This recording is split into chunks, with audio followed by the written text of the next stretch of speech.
Good evening, everybody. Today's topic, Black capitalism versus Black communism. Something that happened to me today, and I was inspired to say, you know what? We probably should talk about this. So, if you don't know who I am, Kamari Ellis, the Finance Rebel. Welcome to the Finance Rebel Show. You know, every Wednesday we do this, our special show, right? I'm here live every week talking about money, stocks, taxes, bonds, Black wealth, economics, business. If it has to do with money in the Black community, we talk about it. I mean, the whole vibe here is to make wealth Black again. So that's what we're talking about tonight. And that's what we're working on now. In my haste today, I didn't share this out with anybody. So give me 2 seconds and I will share this out. But as we are doing this, again, this is the Finance Rebel Show. We are live here every week, 8:30 on the YouTube channel. So let's see here. Ooh. I'm going to share this out with a few peoples in a few places. And then we will proceed on with the show. I'm running a little bit behind today because I had some tech issues. But I'm here. I am here. So as everybody comes in and gets warmed up, make sure you tell me who you are. Let me know your name. Let me know where you're coming from, where you're hailing from. And we're going to get busy with this. All right. So just give me 1 second. And I actually shared this out in a lot of places, but forgot to share it out in the main places. So give me 1 second. 1 second. Now it's funny. I have talked about Black capitalism, Black socialism, Black communism, and how it all goes down, what my thoughts are based off of my education and my research. And I said, I've talked about this already, but then I looked, I didn't talk about it on my YouTube at all. So I definitely wanted to talk about this today because something happened today that was kind of interesting, not in a bad way, but kind of interesting because I always run up into these brick walls when it comes to capitalism. Listen, y'all all know I'm pro Black wealth. I am pro. I'm a Black capitalist, right? Let's put it out there. I'm not going to bury the lead. I'm not going to have you guys thinking about it, but I really want to go through it, right? Because a lot of times, a lot of people poo-poo capitalism or say the Black capitalists can't save the Black community. And I always find that interesting. So I wanted to talk about it and bring some resources and some talking points and some things like that. But again, I'm Kamari Ellis, the Finance Rebel Show. We're talking about Black capitalism versus Black communism. Which one is the best for the Black community overall? All right.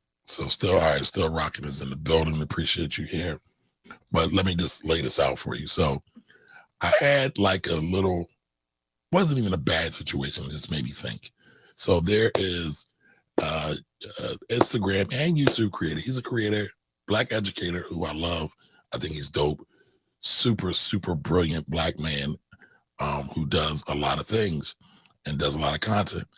And he made this post today about how Black capitalists can't save us.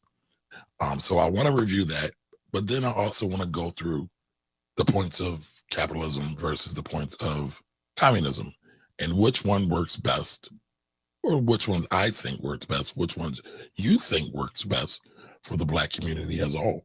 So, always love to have be interactive, have my shows be interactive. So tell me what your thoughts are as we going along, right? So I want to start out with a video. I want to watch it once, and then I'm going to come back and I'm going to break it down for what I see it as and what I don't see it as. All right. So take a pen, get a pencil, get a pad, and let's jump into it.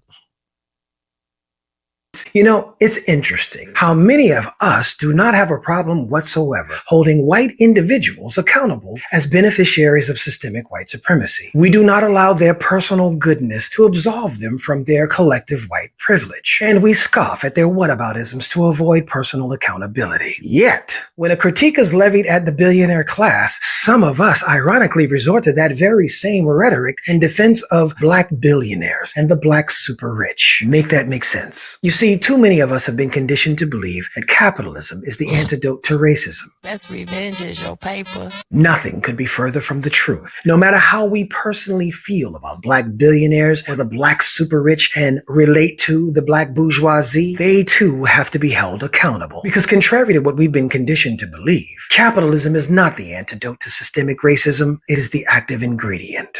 We out here. All right, so there's a lot of things that went on in that clip. Again, one of my favorite, there's a couple, but one of my most favorite content creators, right, out here in these social medias, because everything he puts out here is positive. It makes you think. And you know what I say, we need more positivity, more love, and more thinking, right? So his page, his stuff is all about that. I believe he's also, and his name is Sun Michaud. I hope I got his name right. But he's a Harvard professor or some kind of professor. I know he's a professor somewhere, and I believe it is Harvard. So, you know, brother's sharp, real sharp. So, you know, I got the critique, but I want to run it back again because there are some points in here that I think are really important as it relates to the Black community, how we view wealth, how we view money, how we view resources. Excuse me, y'all. I'm a little excited. So, you know, I want to talk about those things. So let's run this back again from the top. Oops. All right, so here we go. Peace. You know, it's interesting how many of us do not have a problem whatsoever holding white individuals accountable as beneficiaries of systemic white supremacy. We do not allow their personal goodness to absolve them from their collective white privilege, and we scoff at their whataboutisms to avoid personal accountability. Yet, when a critique is levied at the billionaire class, some of us ironically resort to that very same rhetoric in defense of Black billionaires and the Black super rich. So I don't think that's a fair comparison, right? So we're talking about white folks who've been privy to generations and centuries of white privilege, white supremacy. Not the same for Black folks, not the same for Black billionaires. The things that Jay-Z and Oprah and Byron Allen have all gone through are not the same thing as your typical white folks who are just flaunting their entitlement and privilege all over the place. So I think that's not fair for the most part. Make that make sense. You see, too many of us have been conditioned to believe that capitalism is the antidote to racism. That's Capitalism is not the antidote to racism. I want to make that very clear right now. All right, I'm going to put that out there right now. revenge is your paper. Nothing could be further from the truth. No matter how we personally feel about Black billionaires or the Black super rich and relate to the Black bourgeoisie, they too have to be held accountable. Because sure, they need to be held accountable, but at what lengths? And how are we viewing accountable, right? So I'm really interested in that because what I often see is not necessarily accountability, but more or less entitlement. But we'll get back to that. contrary to what we've been conditioned to believe, capitalism is not the antidote to systemic racism. It is the active ingredient. I wholeheartedly disagree with that. So, I think a lot of people confuse what capitalism is, what communism is. And the reason why I titled this Black Capitalism versus Black Communism, because I made a comment in his post. Because again, he's one of my favorite people. If you were to go through his post, they're all fire emojis, black fist emojis, that's what's up emojis. Like, I'm a fan. I'm kind of a fanboy of the guy, if you want to use young people's language, or the stand of the guy. I really admire his work. And so I meant to pull this up earlier so we could go through his post. But I will share it on the screen on my IG. Let me pull up my IG. Give me 1 second so we can look at what we say. It's all transparency here, right? So I'm going to put it out there. There's some more commentary. Now I'm going to say this. This dialogue with his folks, I will say this, is probably the best dialogue I've ever had on social media, outside of some of my dialogue with some of my friends and people I personally know. There was no attacks, nothing like that. His audience was superb. They let me know they didn't agree with what I was saying, but they also said, hey, they did it in a respectful way. And I believe as Black folks, we need more productive dialogue, right? Not just talking about materialistic things and the nonsense of what's going on and all the violence that's going on and everything else. Like, real productive. Like, how can we stimulate our mind to then take action on some positive, constructive things? So I thought it was really good. And if you are just now joining us, right? If you're just now joining us, you're watching the Finance Rebel Show. Today is a Wealthy Wednesdays. Our topic today is, which one is better? Black capitalism versus Black communism, right? So I'm going to put this out I'm going to share his IG, and I want to show some of the comments that we had. And they were all, if you guessed, they were all anti-capitalism, all of them, down to a T. Now, there's a couple others that, let's see if I can find this here. There's a couple more on here that I don't see, or that I didn't see before I did this post. All right, so what I said was, that's me, the Finance Rebel. Let me make sure y'all can see that. Let me blow that up. Let me blow it up a little bit. Oops, wrong thing. Blowing up the wrong thing, y'all. Let's see here. Let me make sure that's good. All right, so I believe you all can see that. So let me know if y'all can see that. Just put in the chat, you can see it. So what I said was, and I'm the Finance Rebel, so love your work. This is the first time, by the way, my autocorrect and some of my grammar online makes me look like I'm a bumbling idiot some days. And today is one of them. But I think everybody got the context, right? So I said, so I love your work. This is the first time I've ever disagreed with you. Capitalism is not the antidote to racism, true. But if Black folks want to defend themselves from racists, it is in our best interest to be capitalists and work for the benefit of our community. And if you've been rocking with me for a while, I say the same thing all the time. And I've kind of laid out why.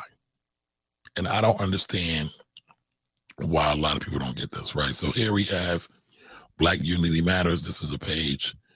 He says the person he's responding to is somebody that responded to my comment. Let's go to his comment first. All right.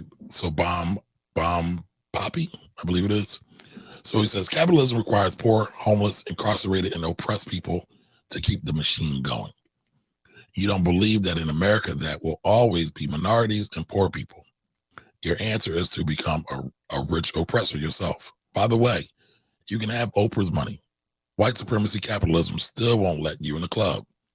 You cannot fix it from the inside. Being rich within capitalism doesn't fix capitalism. 60 likes. People love it. That's his audience, right? I get it. All right. And then this other person, I believe it's a sister, but I don't know. I could never tell behind the names, and I don't want to give somebody the improper pronoun these days, right? But it says that freaking Brenda Reads, all right? Finance Rebel, what you're describing isn't capitalism. It's closer to communism. It's in the name. Excuse me, y'all. It's in the name. Only works if they are working poor, sick, hungry class. I don't think you'd exploit your own people. All right. And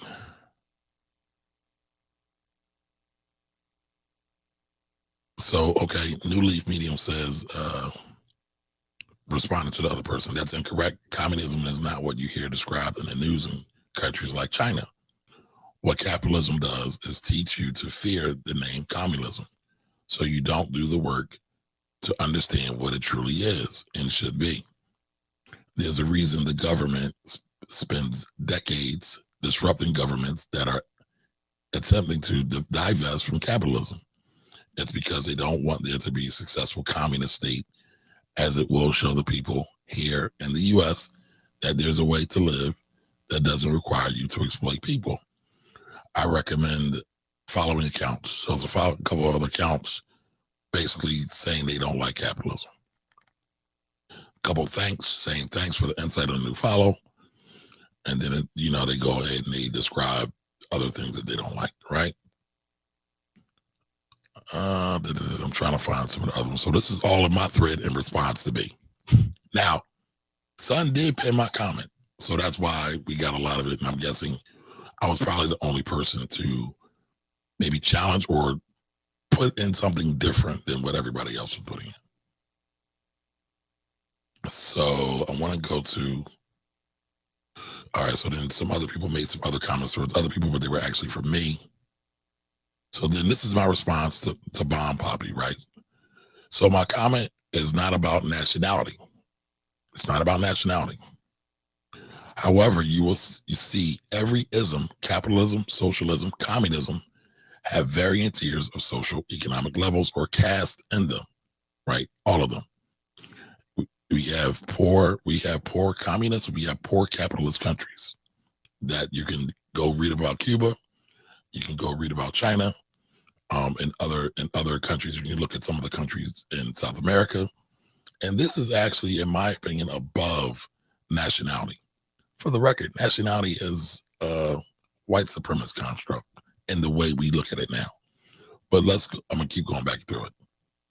You see poor in Russia and Cuba, as well as the United States, and you also see extreme wealth in these countries as well. By the way, if this is if this is communism in Russia, why is there extreme wealth? Also, the United States is not purely a capitalist country. Y'all have heard me say that many times before. If it were, things would look different. Also, I never said I wanted to be an oppressor. You can be financially secure without being an oppressor, right? So we already have these misconceptions of what capitalism is and what it is not. In my opinion, the issue is who has the power, not about the so-called title of the economic system of a particular country. The problems we are seeing is good versus evil. It's people, right? And my man Corey always says, Corey over by the hood says, people are going to people. Evil people creating all the problems. All right. And then there's another comment I had, right? So I was responding back to freaking Brenda Reed.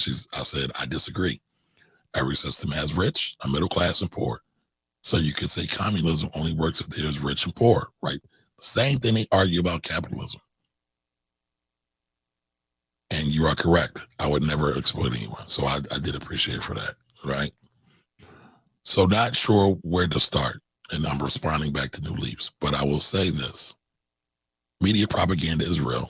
US and China both have puppeted media organizations in both countries that spread rhetoric that benefits the country. And yes, I agree, you do not have to exploit people, but all systems have people that exploit people, right? I will check the accounts out because they recommended me some other accounts, and I told them to check out my account as well. So that's kind of what I was saying with all of that, right? So again, mad love for Son. Like that's actually his name, right? So I'm not trying to sun him.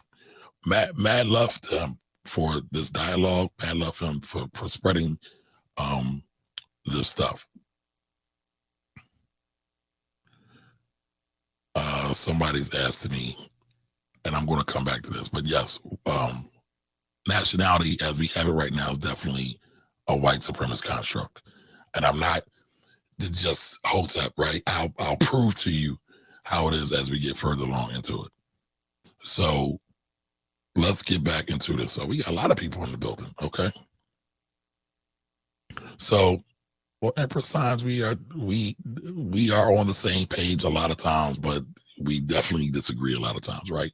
So again, going back into all this, right? So just having this dialogue, it's like I don't think people truly understand what capitalism is. Now, yes, words do change.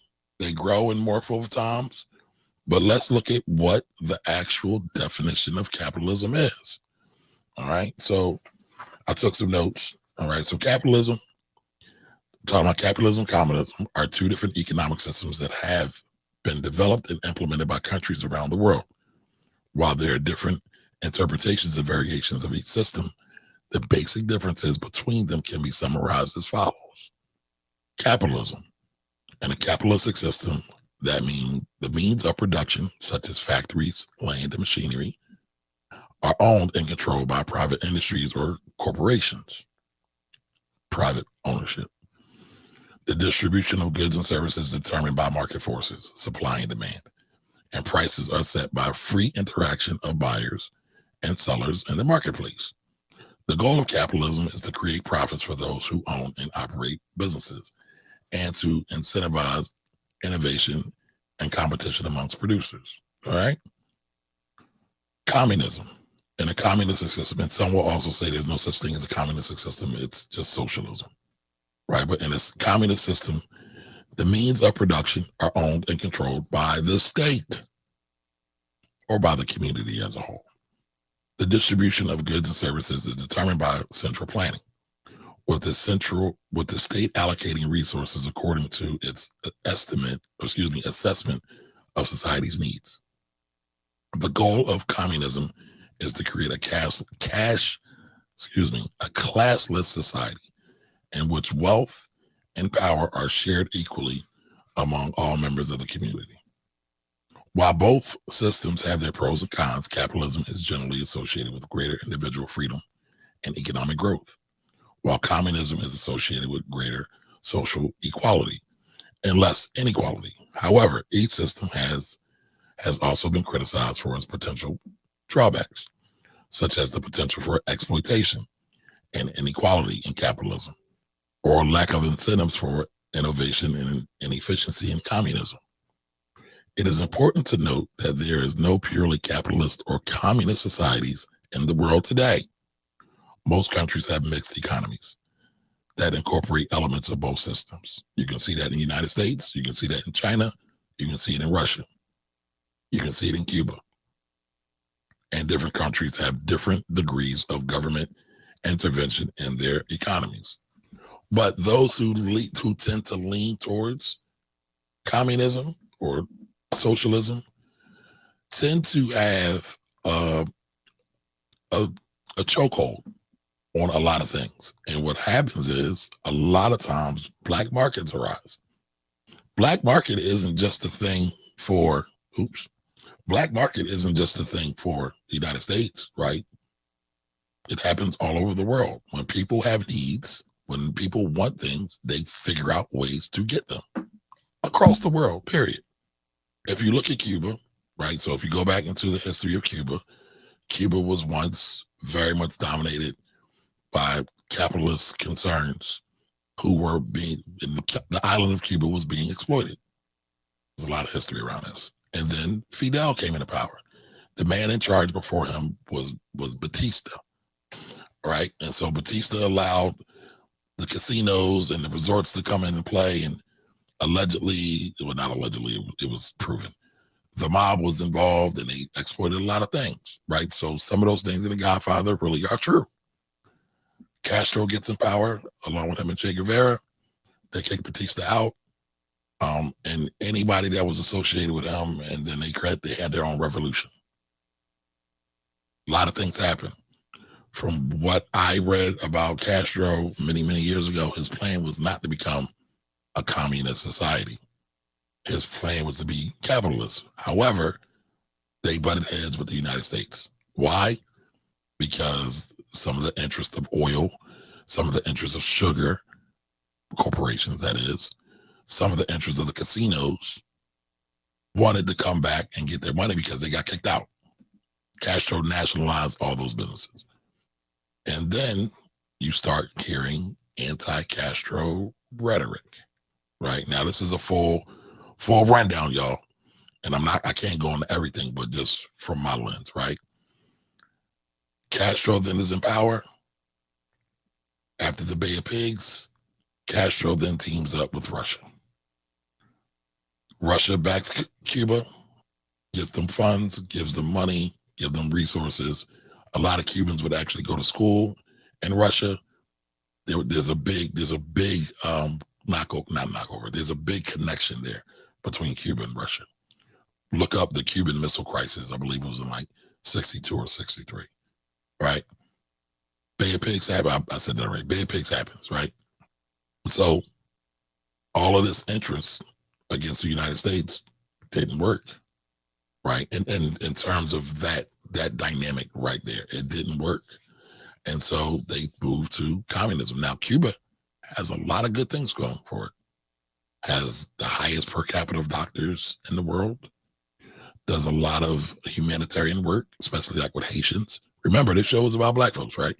So when we look at Cuba and how they've helped the Haitians, how they've helped South Africa, how they've helped many African states, they've done a lot of good things. And so you can say there, to a certain degree, it makes a case for communism. However, there's a lot of people who are not happy under the Castro regime, and now Castro's passed, and I believe his brother's in charge at this point, right? There is black markets there. They don't like the rations that are being served out of their food. They have to go do other illegal things to make more money, to make life more livable, right? Black market.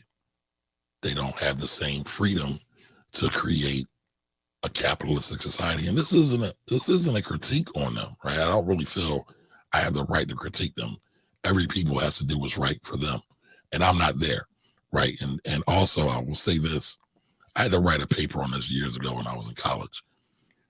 In order to get any real research, I had to look at international news sources. Couldn't look at anything U.S. because all of it was anti-Castro. All of it. So, again, when you look at that, you see what's going on. Fast forward today, there's a lot of problems there. There's a lot of revolutions there. There's a lot of protests there, rather. When you look over in China, a lot of issues in China. Now, China before was fully communist. Now they've adopted more of a communist / capitalist economic infrastructure. But people still don't have control. People still are doing a lot of underground things, just like anywhere else, though, right? So again, this isn't an indictment on them or to judge them or belittle them. I'm just saying that people are people.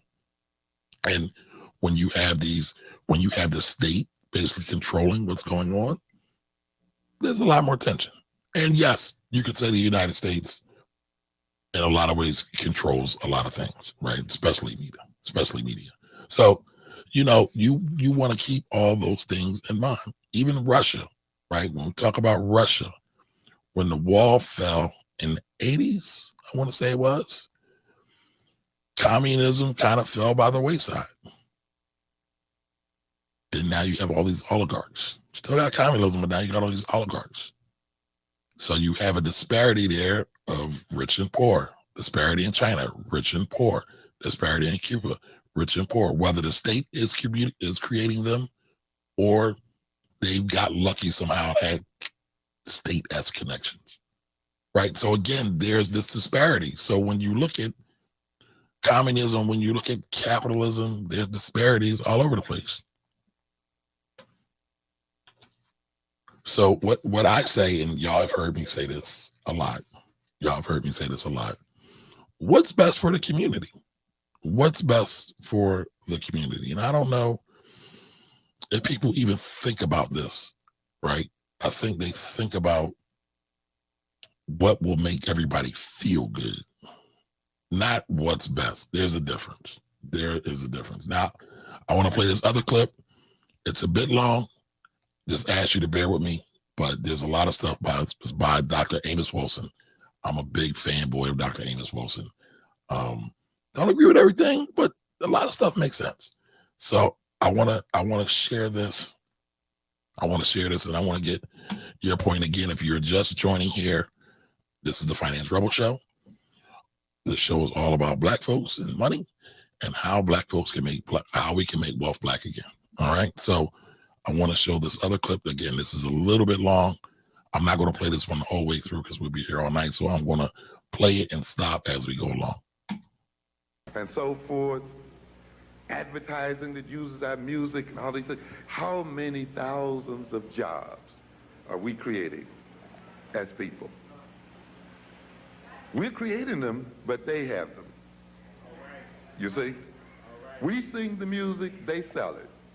We sing the music, they market it. We sing the music, they promote it. You see? We sing the music, they produce great conglomerates like Sony, CBS Music, creating all kinds of jobs. We're creating tremendous jobs for a lot of people.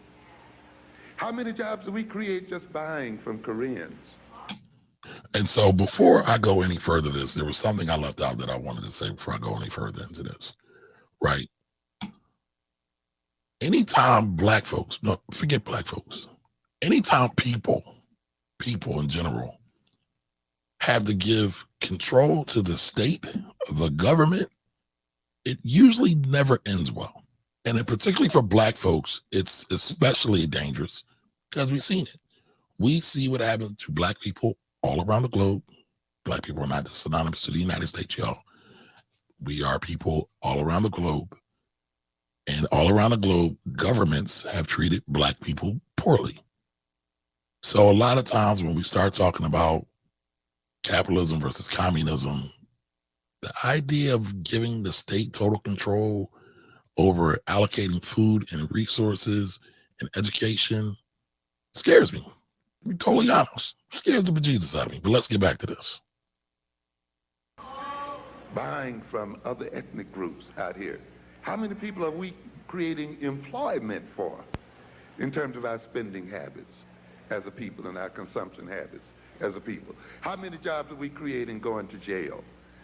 We're creating all kinds of jobs and wealth.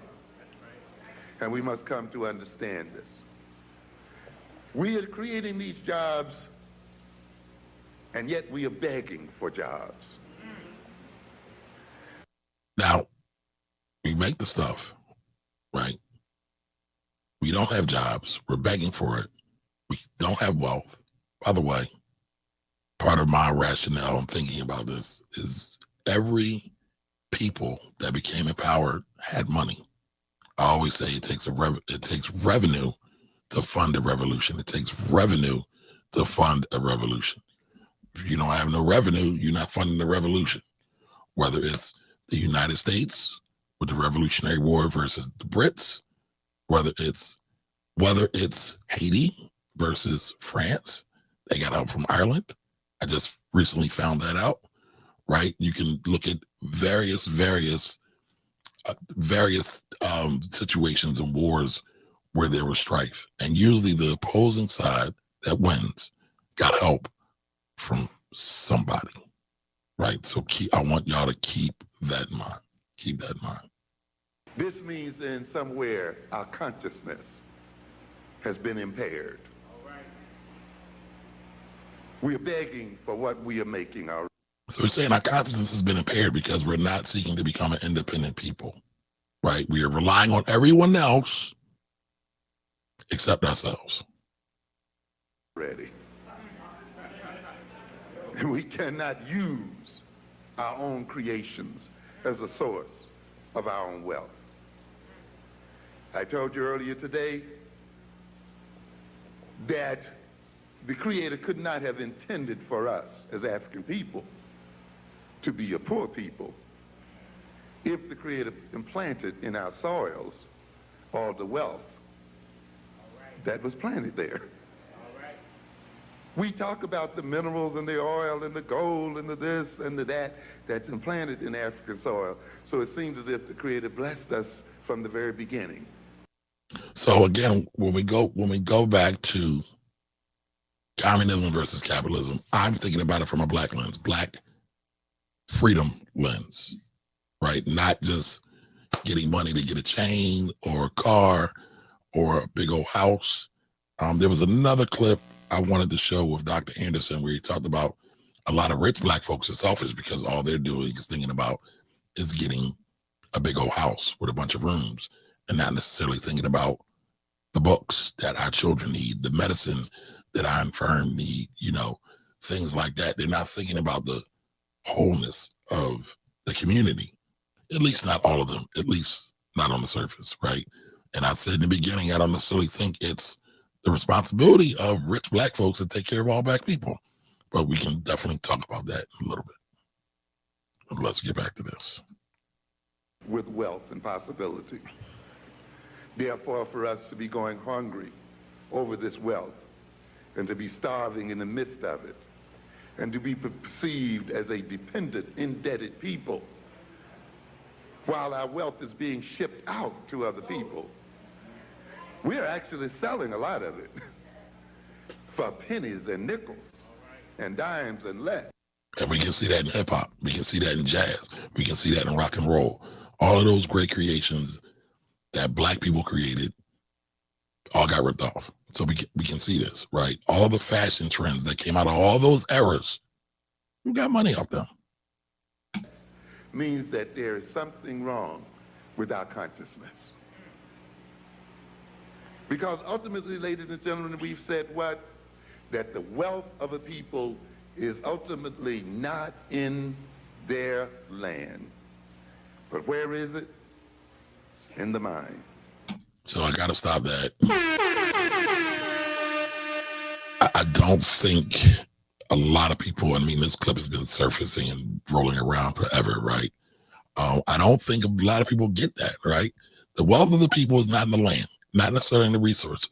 We can see what's going on the continent in Africa, where a lot of our brothers and sisters or cousins, however you want to see them, I see them as brothers and sisters for the record, but however you want to see them, they're not getting to that wealth.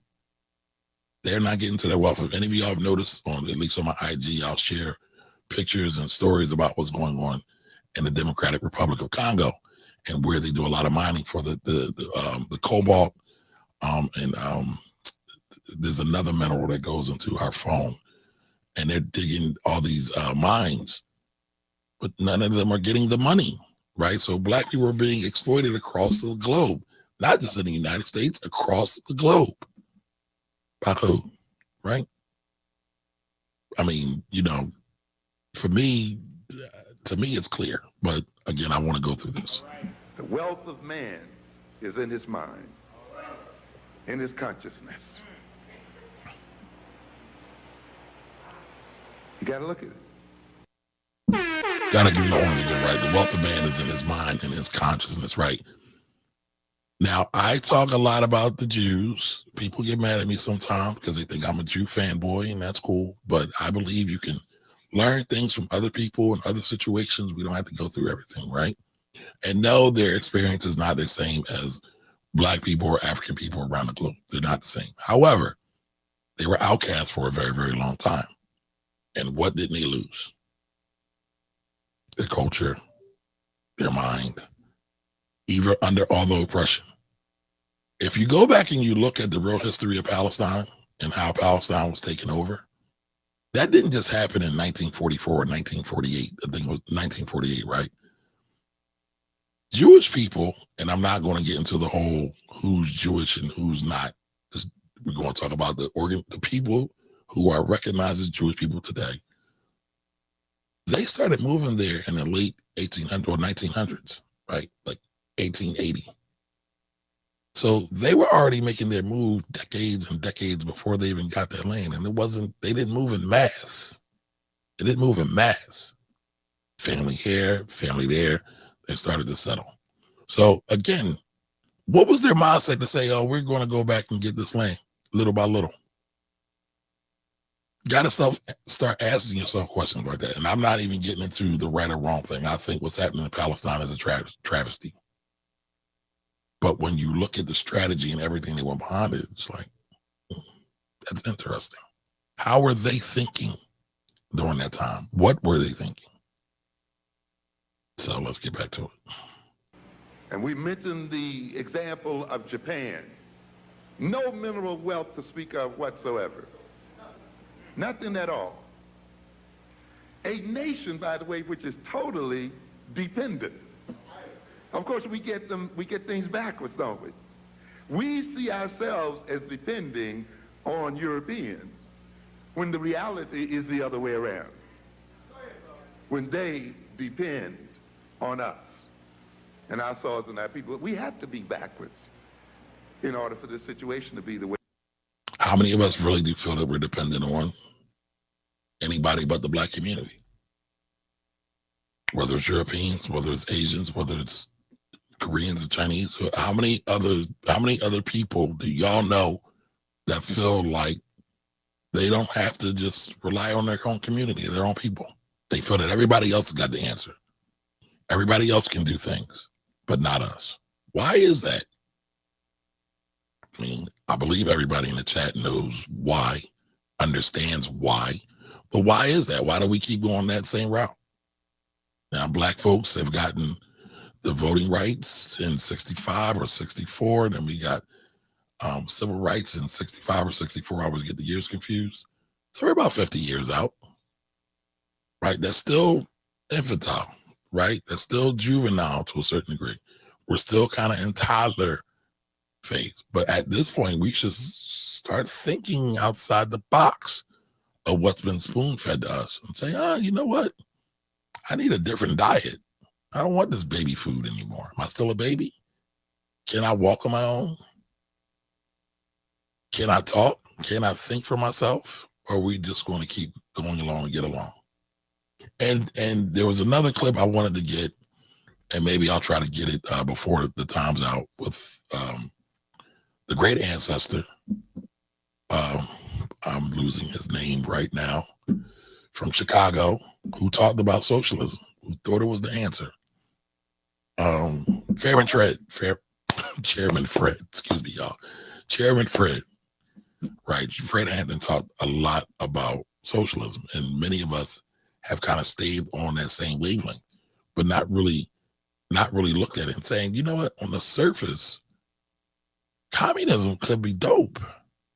But what's the practicality of it? But we'll get into it. We'll definitely get into it. It is. Our reality has to be turned backwards, and we have to live in an almost permanent state of deception in order to be used the way we are used. The Japanese must depend on others for their vital resources, their oil, their timber, all of these things that they use to create their technology and so forth is taken from the soils of other people and then sold back to them. So how did those people who got beat down, a damn bomb dropped on them in World War II, able to kind of run the world, at least economically, and have the U.S. have their back? How did that happen? Because clearly they don't have a lot of resources. Their brains, their minds, they figured out how to work the system. Maybe, just maybe, we need to think about it. They're capitalists, right? I don't know. And yet they are seen as rich and powerful. And the people whose wealth they take or buy are seen as poor and poverty-stricken. Ultimately, then, you cannot rob or take from wealth from a what? Poor people. You cannot get wealth from a poverty-stricken people who have nothing you can get nothing from. So if you're getting all your diamonds and your gold and your magnesium and all this other stuff, then from African people, then African people must be what? Wealthy and rich. And therefore, if African people... I don't know, did y'all get that? Did y'all catch that? All right, so I'm gonna come back to that in a second. So I wanna review this, right? So here is another piece that, again, capitalism versus communism. Capitalism and communism are two opposing economic systems that have different philosophies and principles. Capitalism is an economic system based on private ownership of the means of production and distribution of goods and services. In a capitalistic system, individuals and businesses operate for profit and engage in voluntary trade. So if they have voluntary trade, can't everything else be voluntary? Or do they just have to be, quote unquote, profiteers and money mongers who do all evil? Is that what it is, or is that what they say it is? How would we want it to be? All right. The pricing of goods and services is determined by supply and demand, and the market is regulated by competition. Capitalism emphasizes individual freedom, property rights, and the pursuit of self-interest. Communism, on the other hand, is an economic system based on the collective ownership of the means of production and distribution. So the state owns the means of production. So if the state owns the means of production, who determines jobs? Who does the investments? Who does all that? Has it been done well before? These are all questions. I don't have any answers. All right. In a communist system, there is no private ownership. So basically it's an exaggeration to be out there, but you have a house, you live in a house.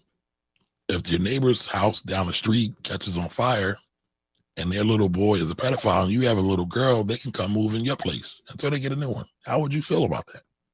Point is, you don't have any control over that situation because you don't have any ownership. How do you defend that? It's the state's, it's not yours. Not to be confused with abuse, y'all. Just the fundamentals of how the system works. Again, it works differently in different places, but how is it going to work when they're good things? All right, let me keep going through with this, right? And the state or the community owns all resources. The production and distribution of goods and services are controlled by the government or central planning authority.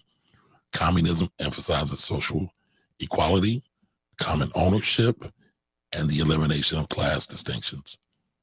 Well, if there's no class distinctions, why are there poor people in Cuba? Why are there poor people in Russia? Why are there poor people in China? I'm not shitting on the poor, y'all. I'm just saying, if we're going to act like this thing is the utopia, we got to look at it from all different angles, all different ways. One of the main differences between capitalism and communism is the role of the state. Again, this is just going over it again. In capitalism, the state's role is minimal, and the market determines the allocation. Now, we know that's not necessarily true either, right?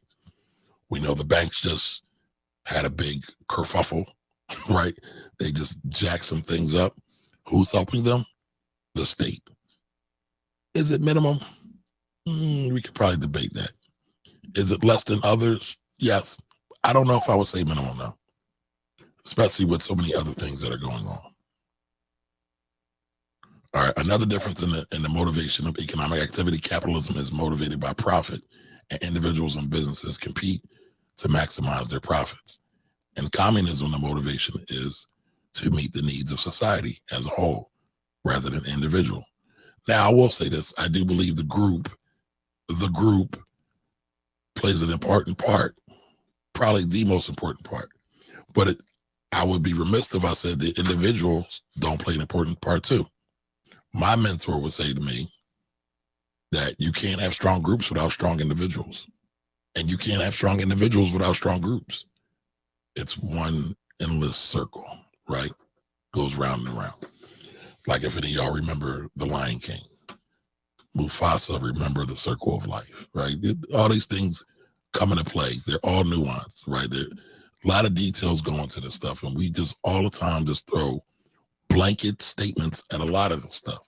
So you got to think about this. Again, I'm talking about this from a perspective of what is best for the Black community. If we look at it, capitalism or communism. So far, which ones do y'all think? Throw it in the chat. All right, so capitalism is all right, I read that already. And communism, the motivation is to meet the ends of society as a whole rather than the individual gain. Overall, capitalism and communism are two fundamentally different economic systems with contrasting principles and approaches to resource allocation, property rights, and the role of the state. Each has its strengths and weaknesses, and their effectiveness depends on the specific circumstances and conditions in which they are implemented. All right, so what do y'all think is best for the Black community, right? Is it communism? Is it capitalism? Is it a hybrid? I want to hear what y'all think. What are y'all thinking? All right. So back to the good doctor. People are poverty stricken with this material wealth, then it must be because our consciousness as a people is impoverished. And we are suffering then an impoverishment of our mentality. As we said before, if you have a good mind, you can con another joker out of his land. You can con him out of his diamond and his gold. And this is what the other people have done. They have used their mind and their cleverness and taken from us what they did not have originally. And therefore, consciousness is not an abstract concept. It is not a theoretical concept. It is a concept that is directly related to the reality that one lives in and to the reality that one experiences. It is directly related to the type of life that one will live and does live. So I'm going to look at this for a minute. I mean, so what do y'all think about this? Are y'all bored by this? I mean, for me, this gym right here is everything, right? And so if we're going to talk about this subject, I feel like we got to pull from a lot of different things. And I feel like a lot of times when we're having this conversation, it's just what I think, what I feel. All right, well, let's pull in what some other people think and feel. All right, what if some of the elders and some of the ancestors already who've done all the research on this or thought through a lot of this, how do we leverage some of that? That's a form of communism, right? That's a form of collectivism, right? All right, let's get back to it, y'all. Particularly the consciousness of Africans in America. I'm often somewhat amused and taken aback by the number of people in this society who claim that slavery occurred somewhere back there. And you got some so-called black conservatives who claim that slavery no longer influences the nature of African people. I wonder what those people have to conserve in the first place. But what he just said, slavery. Some black conservatives don't think slavery has any impact on us. Going from the beginning to coming here, and yes, for some of our brothers and sisters who claim indigenous, right? There were definitely African people on the shores of the Americas and the United States a long time ago, but a large majority of us came from Africa, right? Robbed of our name, robbed of our language, lost our religion, our God. Some of us even lost our mind, right? That's real. It's very well documented. The atrocity, or what they call the Ma'afa, has definitely occurred and definitely changed things. So much so that I want to say it's Dr. DeGroot, Joy DeGroot said that we have post-traumatic slavery disorder. I might be getting it kind of wrong, but right. We're seeing these things when we got out of slavery. We never got therapy. Therapy wasn't a thing. We wasn't able to go back to our spiritual roots. So we were still disconnected from that. So where was the healing so we could move forward and be a whole people? It's kind of rough. Not to mention all the other stuff, the redlining, the crack, Jim Crow, all of that. So I think the good doctor has a point. Are they conserving power? They're conserving wealth? What does a black conservative conserve? You know, you have to conserve something. And since they have very little, if anything, they must only be conserving the system that has created their poverty to begin with. Yo, I don't know if y'all down with Dr. Amos, but he's a G. Go read, his book is The Black Power Blueprint. The Black Power Blueprint. It's great. It's awesome. Check that out. And you see them ultimately justifying the poverty of African people and justifying the political and social and economic subordination of African people in the name of some kind of higher principles. So slavery is not supposed, the experience of slavery is not supposed to be operating in the mentality of black folk. And you hear a lot of our youngsters will say that as well. How do you talk about slavery? That was back there. Or you know, whites talk about it. Well, you know, that was back there. Part of that happens, though, because we're not doing our jobs to our children. We're not teaching them their history. However, when you look at the Jews and how they take over, what do they always have? Their history. Never going to let you forget about the Holocaust. Never going to let you forget about how they were treated in Europe. Never going to let you forget about all the other things. And when you look at what they did, if you look at a company like a Goldman Sachs, right, on Wall Street, how many billions of dollars they controlled and how they figured out how to infiltrate the system. Wasn't nobody rocking with Jews in the 1920s. It wasn't that long ago. Hollywood, created by who? Wasn't that long ago. So they created a whole industry to serve themselves. There's something to this, y'all. This mind thing, this thought thing, this conscious thing, there's something to it. We don't have anything to do with that anymore. You see. And it's an amazing situation because you have to remind them that you're still living off the interest of the wealth that your forefathers earned from slavery.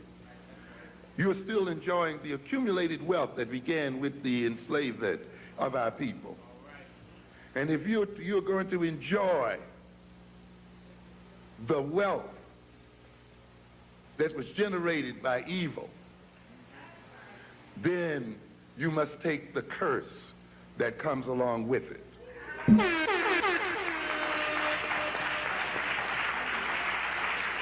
And therefore, even though you personally had nothing to do with it, but because you have received stolen goods, you must pay the price as well.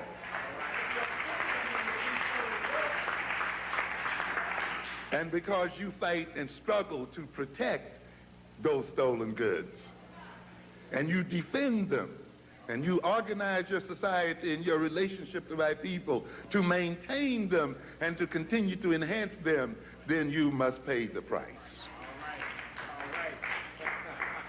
That's why you live in terror. That's why you're stabbed in these streets. That's why you're going to suffer no matter how good you are. No matter how liberal you are. Ladies and gentlemen, when we behave as adults, we must recognize that our behavior will be visited upon our children. The sins of a father are those of his son. That's biblical. Not trying to get religious on y'all, but that's from the book. And that our children pay for our misbehavior. So again, our children pay for our misbehavior. So what are our children going to pay for once we are gone? Or even while we're here? Or our children's children? Or our children's children's children? What are they going to pay? What's the cost going to be? As we say, an act does not end at the point of its occurrence. It continues to reverberate into the future and down across the generations. And that's why when you behave in a particular way, you have to think in terms of 7 generations from your behavior as to how what you're going to do is going to affect those generations later on. And even though those children may appear. Now, again, Dr. Amos Wilson, Black Power Blueprint, everybody should check it out. It's even in lecture form. I've watched that, right? But I wanted to show that, and it was a little long, and thank you all for bearing with me. I hope you got some value from that.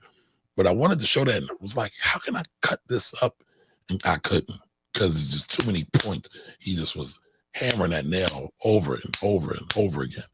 But the sins that we commit now, the way we're thinking now or not thinking now is going to impact our children. And you're probably saying, well, Kamari, how does that relate to capitalism or communism? Well, I'll say this, right? Neither of the isms matter. Neither matter. Now, yeah, in theory, I would say I'm a black capitalist. I have no problem with it because I want to make money and I want to take that money and put it to use in my community and for my family. If I get a little bit of it, great. But if we are, right, so of the mind that communism is the way to go, how is that going to set up our community? Now, we've already talked about you need revenue and you need money for revolutions. Everybody's talking about a revolution. But where the hell is the money at, folks? Where's the money? How are we going to fund it?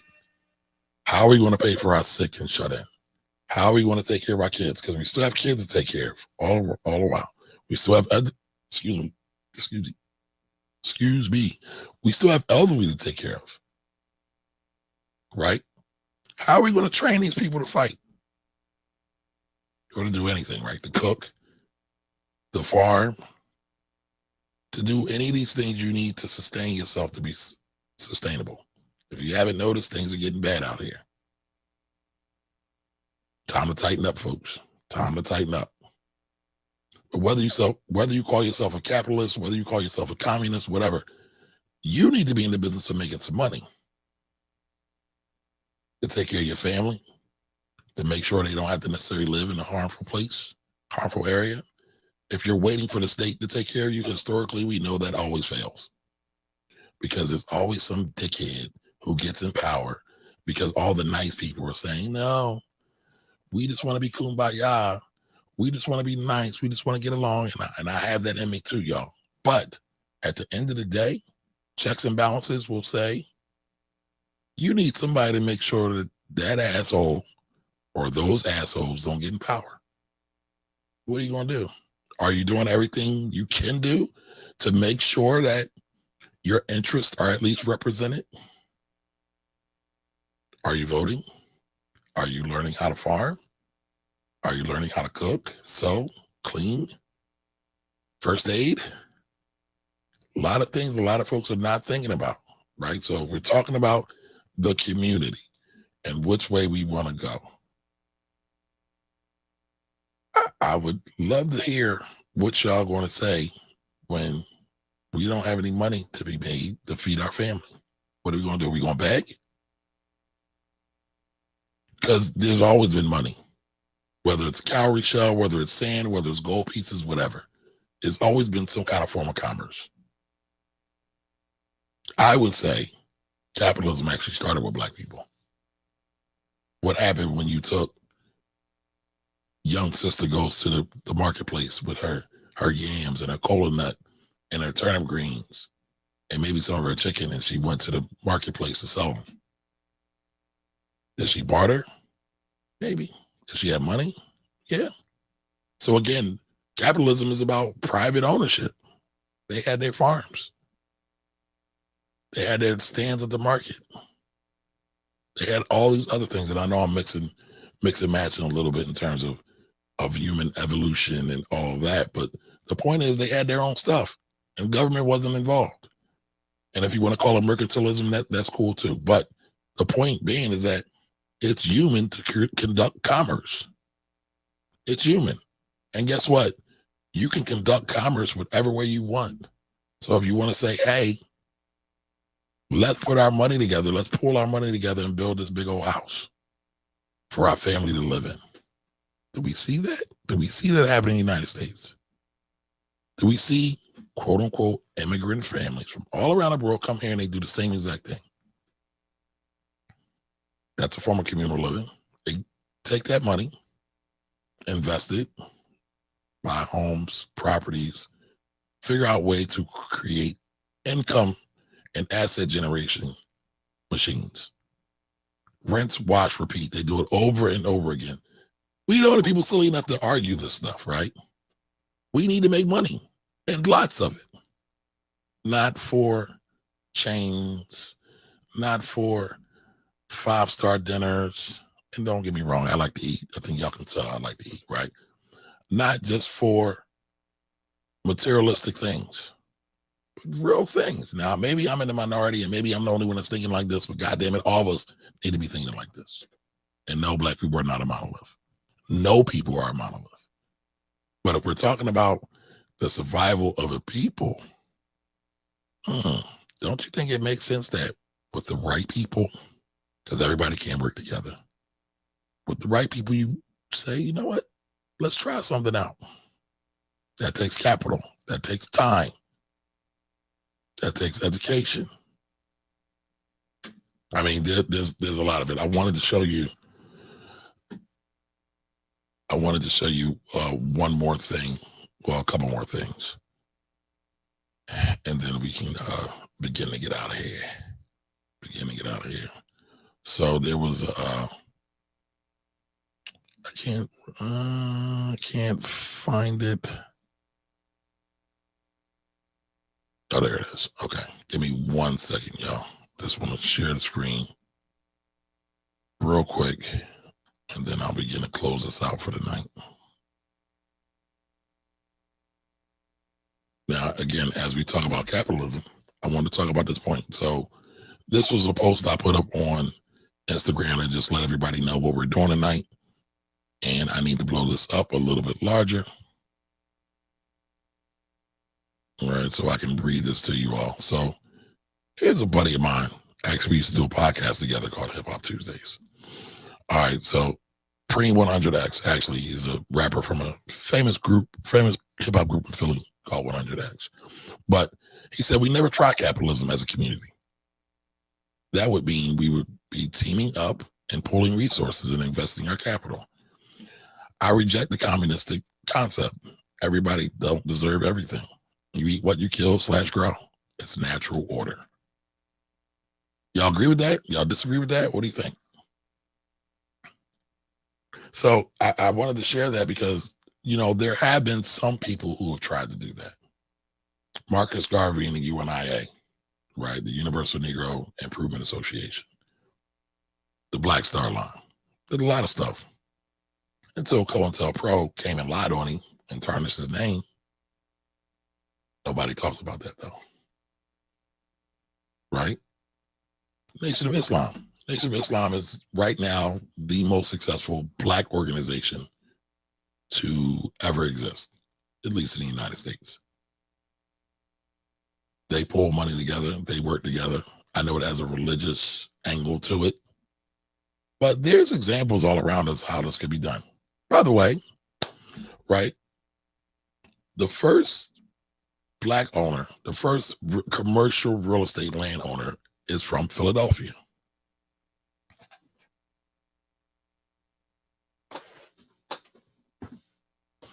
I wanted to pull up this book. The UNI, Leon Sullivan, right, started the 1036 program. Todd, I see your comments. I'm coming to you.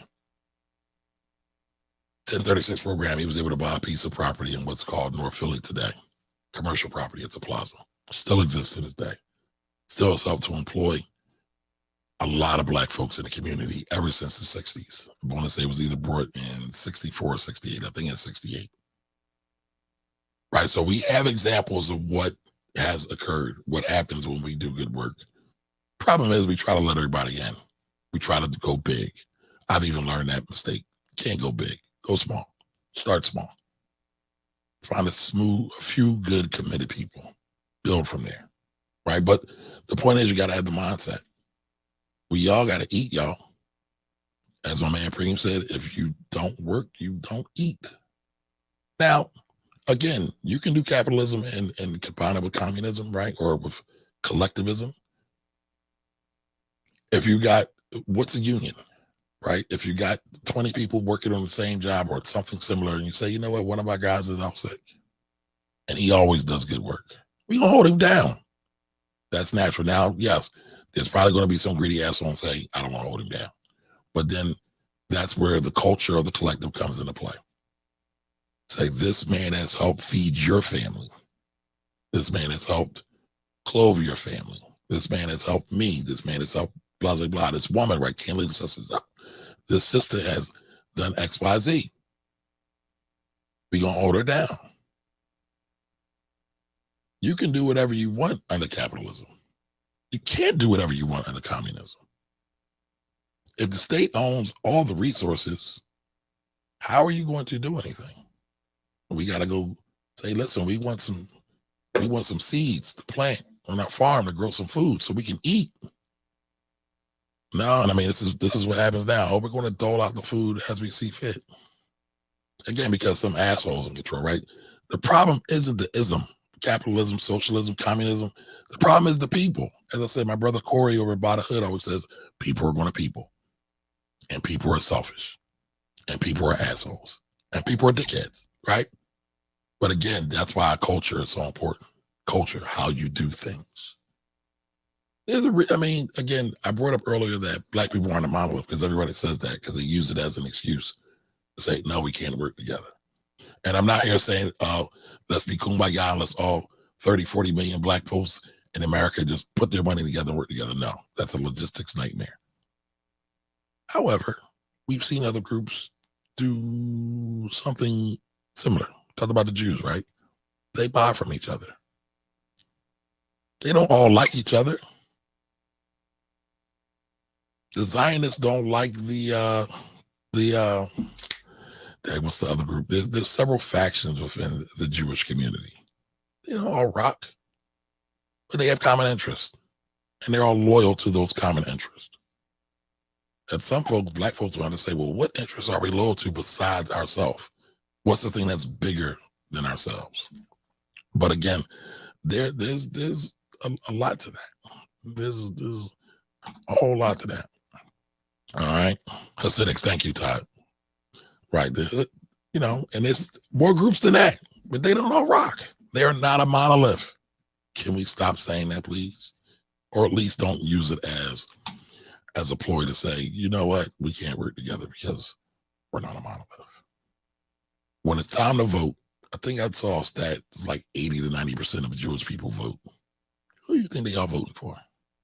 For the majority. A lot of them vote Democrat. Not many of them vote Republican, but I'll tell you what, they will play both sides of the aisle. And that's something to be thought of. Never let the person that's knocking me down give me food, religion, or anything. I'm not listening to nothing you're saying because it's only to control me. I'm aware of that. I think we all are. Fear is implemented. It's a program to stop us from making our dreams come true. Most of the things we're scared of never happen until you think about it so much that you manifest it. When you're sitting around thinking about shit you're scared of, that means you're not doing nothing about it. Because when you're doing shit, you ain't thinking about the past, you're thinking about what's in front of you. So if you got time to reflect, that's too much time. You should be working. Too much time reflecting is sucker shit to me. That's licking your wounds. I'd rather fight. So the question is, when are we going to start fighting and what are we going to start fighting for, right? The question I will ask you is, who told you that capitalism isn't good? Who told you capitalism is good? Where did those thoughts originate from? Right, again, none of them are perfect. I will not sit here and say that it's all perfect. It is not. But what's the best for us? That's the question we got to be asking. All right, what's the best for us? And I will say this, I believe the best for us is capitalism. But at the end of the day, I don't care about the ism. Let's work. Let's eat. Let's build things. Let's invest in things. Here's the one thing we all could probably agree on if you really think about it. Dr. Amos has this quote where he says, no one can consume their way to wealth. No one can consume their way to power either. You have to be building. You have to be growing. You have to be investing. You have to be developing. You have to be doing something productive so you can have a platform to grow from. Again, we all need money, but again, if it's disintegrated amongst everybody and decentralized, like not focused at all, then no, it doesn't work. And sure, you can say that's collectivism. It is to a certain degree. If you really look at some of the richest people in the world, it came out of collectivism. Boards of directors are a great group of people who get together to further a corporation to make more money for shareholders. If that's not collectivism, I don't know what to tell you. Wealth is a team sport, y'all. Power is a team sport. So we always want to be powerless and poor, and let's keep doing the same thing we've been doing. But if we want to do something different, I have to think different and try a couple different things. All right, so I want to get back to some of these comments. I know I missed a lot of y'all. I appreciate y'all rocking with me for so long. What do y'all think about what I'm saying? Let me know. Capitalism or communism? Put it in the chat. All right, I appreciate y'all being here. All right, Smoke still rocks. All right, Smoke. What's up, brother? Appreciate you here every week. I'm here every week, 8:30. That's the new time every Wednesday. Northern Bell was popping. All right, now, yep, Empress is in the building. I haven't seen you in a while, so thank you for coming on. All right, the third position, Garveyism. I'm not sure where that came in, Trigger Happy. But what's up to you, Trigger Happy? Thank you for joining us. And Empress, I want to give you the horns too. Maddox 12, how are you? Welcome. All right, Lawrence Gonzalez says using capitalism is better than being broke, though. All right, Lawrence also says, by the way, welcome, Lawrence. But isn't he using the instruments of capitalism, and i.e. socialism, and the tech? Yes. I wouldn't call it a hypocrisy, though. I wouldn't call it hypocrisy. But yes, he is. All right, cool. All right, Trigger Happy 262 says, I think this is why Garveyism is the way as opposed to capitalism or socialism. Garveyism roots our economic models and the African-centered position. Again, I really don't care about the ism, right? Yes, Black people should be thinking about Africa and African-centered things, in my opinion. Some of y'all may not like that. However, to me, it's all about getting back to the source. So if anything, like when you look at anything or do anything, to me, you should always be looking to get back to the source. And what's the source for Black folks? I know somebody's gonna say, well, we built this country. We deserve to be here. Yes, we did. But we built the whole world too. I know that might be a little too far out for some folks to get, but Black folks have Black folks have socialized Europe several times and Asia. So I'm sorry, let me go back. All right, we hit that one. So I think what's often the problem with Black capitalism today is the idea of undirected buying power or undirected wealth. I don't disagree with that. I don't disagree with that at all. I would say, though, that's more of a function of Americanism, right? So when you really, in my opinion, when you really think about it, we have always wanted to validate ourselves and show ourselves worthy to the quote unquote dominant society, and not say, you know what, I'm going to get back to the source and I'm going to do what I'm supposed to do. What's best for me, my family, my community, and my tribe. We've been tricked by nationalism a lot of times. And somebody said, how is nationalism a white supremacist concept? So when I get to that concept, when I get to that question, I'm come back to it. All right, we're not rooting wealth into organizational structures yet. Listen, that allow us to build many infrastructure projects on the way to seizing states and unions. Dr. Jared Ball needs to be in this combo. I like Dr. Jared Ball. I met him we don't fundamentally agree, but I like Dr. Jared Ball, a lot of stuff. And I do plan on reaching out to him at some point to have a conversation. We were both at the Black Blockchain Association conference over the summer down at Howard. He spoke, I spoke. He was fired down there, though. he had some whole shenanigans going on down there. I don't know if anybody heard about it, but it was some stuff there. He was down there wrecking shop, and in my opinion, and rightfully so, and he was respectful with it as well. But we'll talk about it another time. All right, Trigger Happy says Garveyism was masterful because Garvey married to the business class, to the world, and to class, and allowed for wealth of the business class to be redistributed on an organizational level. All right, so here we go. Nationality is a white supremacist construct. Absolutely. Anybody ever heard of the Berlin Conference? Anybody ever heard of the Berlin Conference? So all of those European countries that sliced up Africa used their resources to then colonize other places where Black people were or were transported to, and then change their names for their own benefit to do their bidding. I would say nationalism right now is a white supremacist construct. We didn't have nations the way we do now. Yes, they've been there, right? And I saw some comments about African people going back and forth. If you want to go back into the history of African people, and it's well documented, right? DNA, all of that.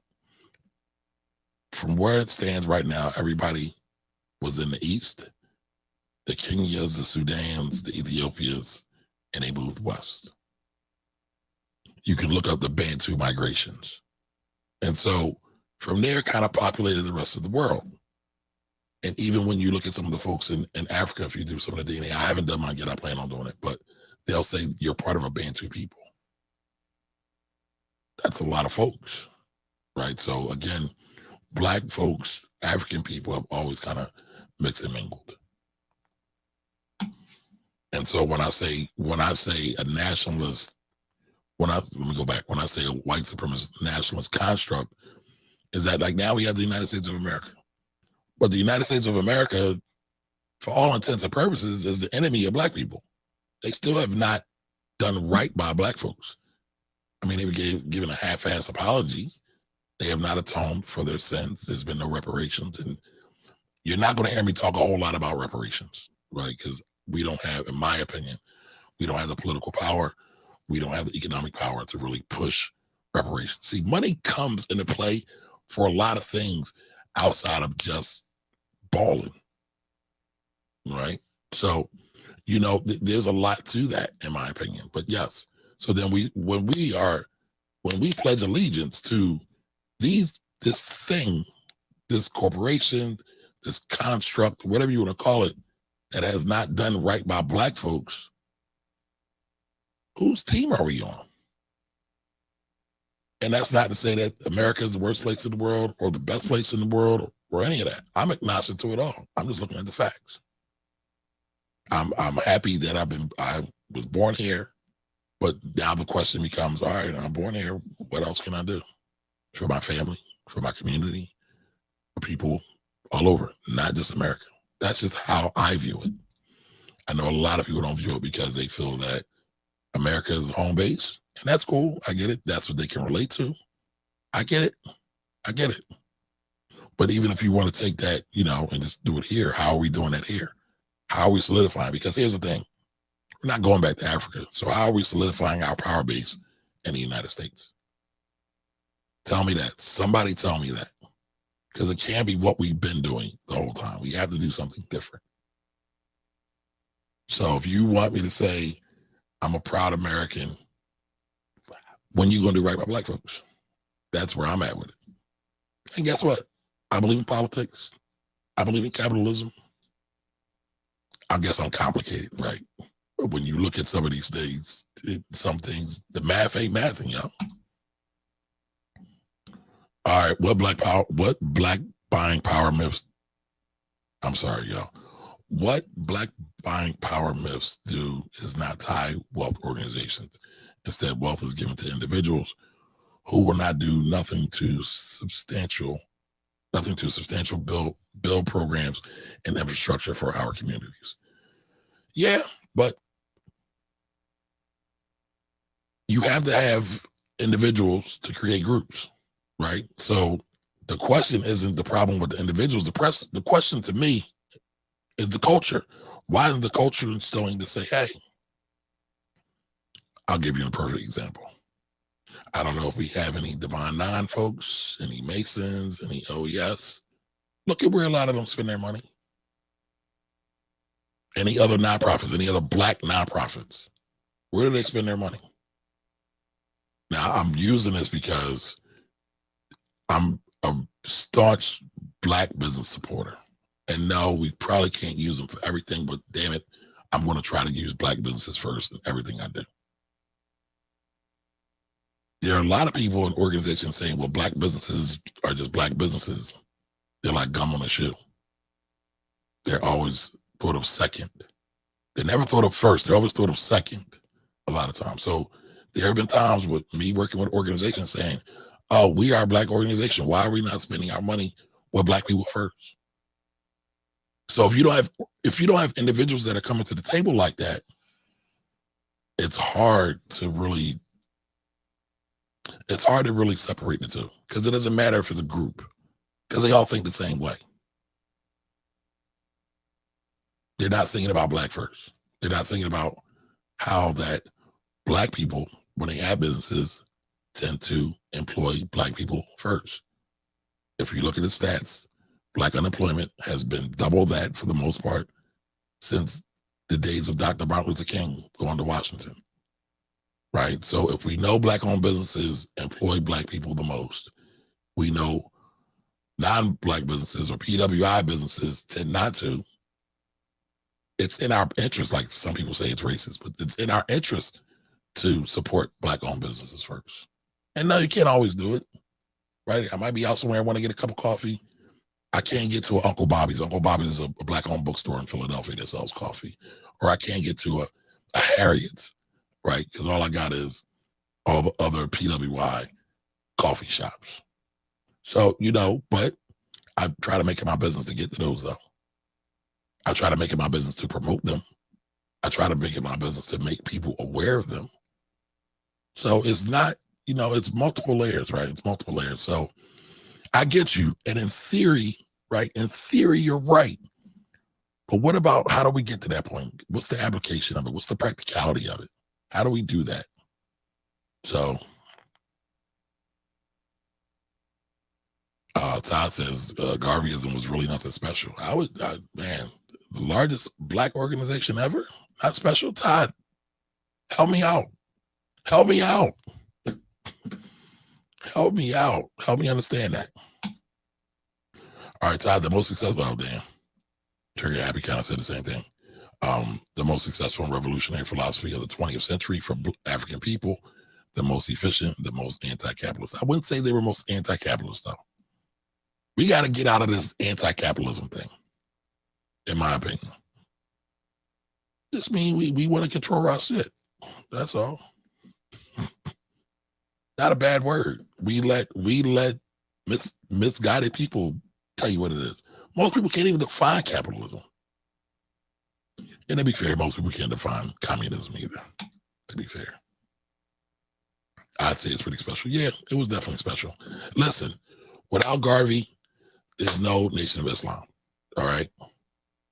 Without Garvey, there's no Elijah Muhammad. Without Garvey, there's no Malcolm X. Malcolm X's parents were Garveyites. It's clear. Right, so I know the nation gets all the props for helping Malcolm to resurrect, but he didn't resurrect so hard in the way he did if it wasn't for the foundation that his parents laid with Garveyism, because that was reactivated because it was laying dormant while he was Malcolm Little running around in Detroit, Boston, and New York. Delta Lucy, how are you? Welcome. Yes, hello.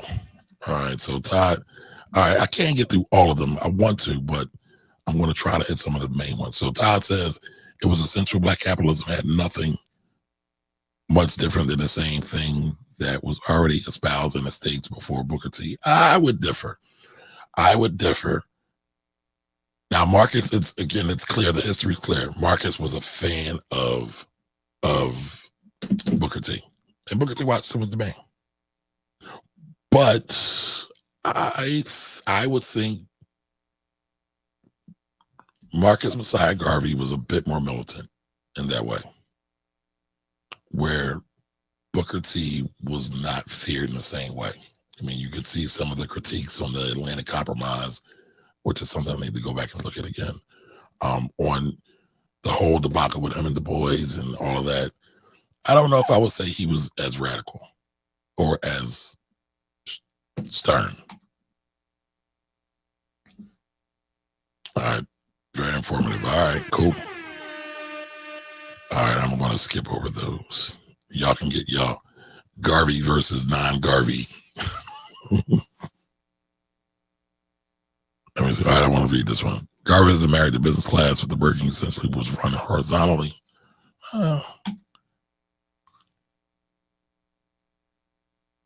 I'll say this. I think Garvey probably tried to expand too fast though. And he needed more time to build protection around the organization overall. And that's a guess, right? I can't say that for certain because, again, COINTELPRO infiltrated all black organizations. All right. Is Lenin a capitalist? Is China capitalist? I would say no to both. I would say China is capitalist-esque now. Got a stock market, trading around the world. Definitely putting their stamp on the ground and saying we are world power now. We are here to be seen and heard. We will never be taken over again before. We'll never see the likes of an opioid addiction again. They're here to do their thing.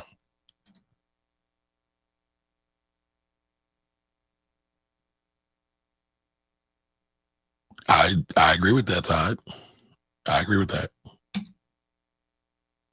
All right, Empress Signs says, plus Marcus Garvey before social. Oh, God. See,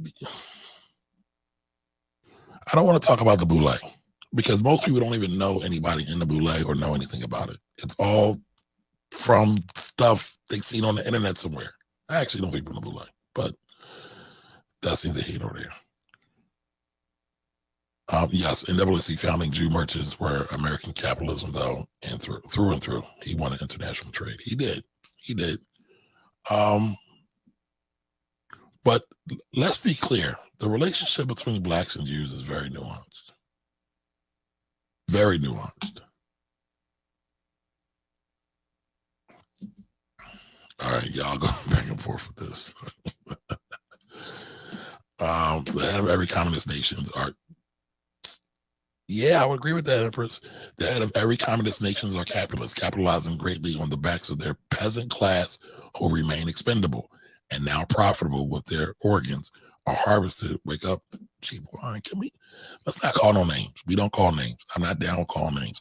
Listen, this is a black show. And one of the things I would love black people to really get through their heads, the biggest asset we have is each other. And the best way to harness that is with loving one another. You can't love people if you call them names all the time. I don't care how frustrated you are. And yeah, we all human, but I see folks online like crapping on people. That's why I was actually really appreciative of Sonny Michel's exchange, right? Nobody disrespected me. Nobody called me a name. How are we going to say we about elevation and we can't even be civil and have a conversation? Come on, folks. Right? I mean, when we really think about this, that's what the other folks do to us. And we do it to ourselves. So at the end of the day, we should be saying, yo, that's a brother, that's a sister. Or you might not be there. You might say, all right, at least this person is a human being and they deserve to be treated as such. I don't think that's that hard, folks. And listen, I get frustrated all the time. And I might cuss. I'm not going to cuss at you, though. I'm not going to call you a name.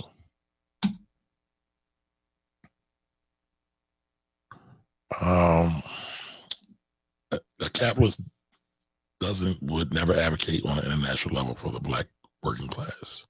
The goal of a capitalist is to enrich himself and trample on the working class. That's not necessarily true either. See, we got to get out of these solidified hardcore things. A lot of things are fluid. When you look at Ben and Jerry's, right? This is a business example. They were staunch capitalists. They give away a lot of their profits. You think that was just a gimmick? I don't. And yeah, they wound up selling out because they couldn't run it anymore. But again, it's deeper than that. It's deeper than that.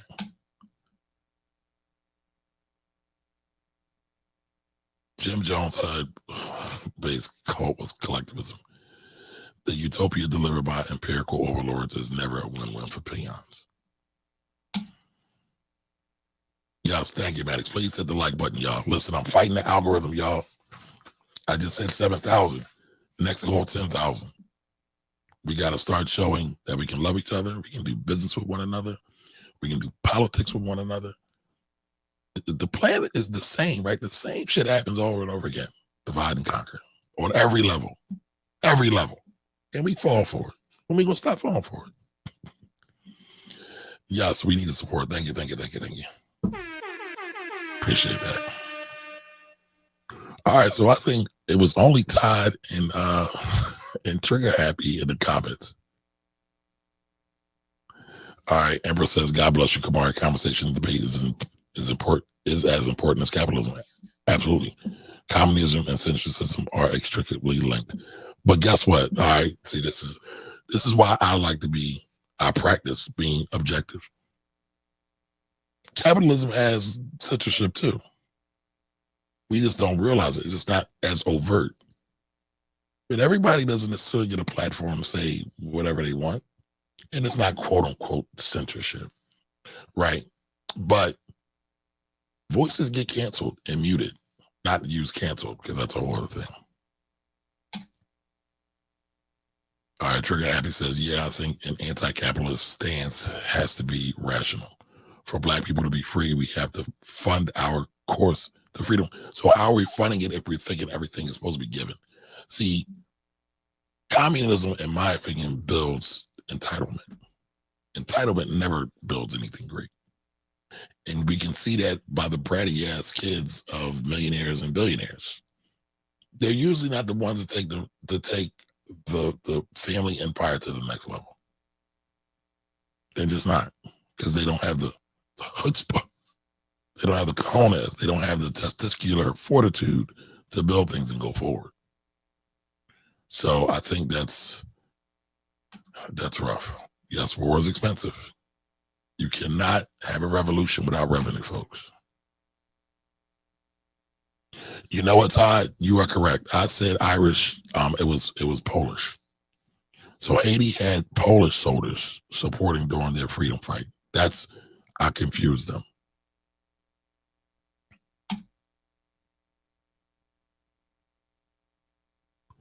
I'm trying to figure out how to say the name, so sometimes I get stuck on the phonics, y'all, so forgive me. I believe he says, what up, TV? What up to you? Welcome, welcome, welcome. All right, Empress says, so-called communist equality requires all but the heads to subtract. Never in the history of communism is there an empirical overlord and its henchmen to keep order. Oh, never is there? No. Right, I was about to say, yeah, what are you talking about? Right, you need an overlord, you need a henchman, or the person that does the body work, the bad work. What does free mean to you? Because in my eyes, the white man John Brown's vision was hell of a lot more relevant than Garveyism. Y'all going back and forth. Y'all getting busy.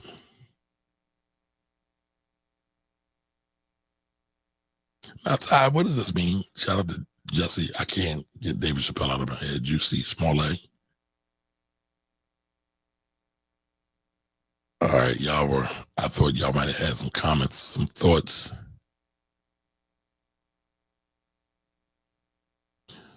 You know what, Trigger Happy? I kind of touched on that, but I didn't say it that way, and you are correct. To play devil's advocate, Cuba is sanctioned heavily by America, justifiably so. It was the same thing with Zimbabwe, yes. With Mugabe, heavy sanctions from when he kicked the Europeans out.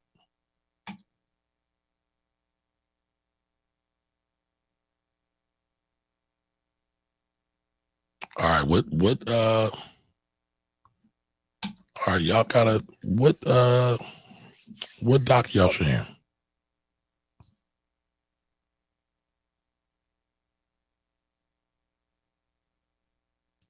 I can't find it. Do me a favor, if y'all still on, what y'all talking about? What documentary were y'all talking about?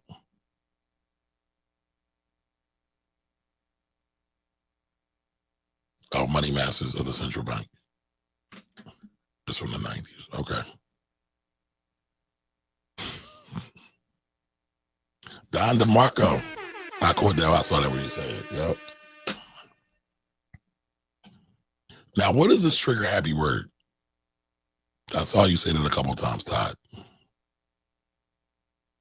Black Americans as an ethnicity are more than simple Africans in America.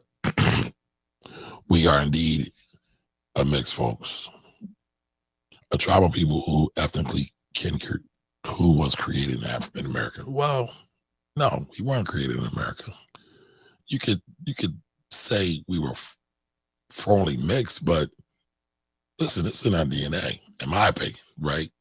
We go to black church. Black church is not the same as white church. That's not made in America. That's from the motherland, right? We do a lot of things the same. And I'm not necessarily trying to go down the path of African Americans versus continental Africans. I'm not trying to do that, but there's a reason why black folk stuff is different. It's not because of America. Black conservatives believe that prosperity can come from the traditional white values of American and European. I agree with that. Even our American heritage is a mixture of right. That's why I brought up the Bantu migrations earlier. All right.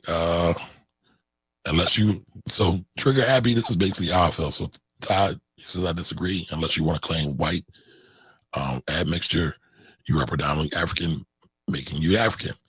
And Native Americans is very minimal to the point of it being non-existent for some. Yeah.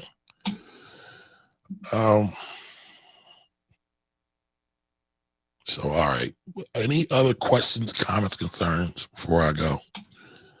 Afro-Mexicans have more admixture of Native American than African Americans. Most people in the diaspora are not Native American, including those Afro-Mexicans. Y'all going deep. Y'all going deep. What is this trigger with happy word?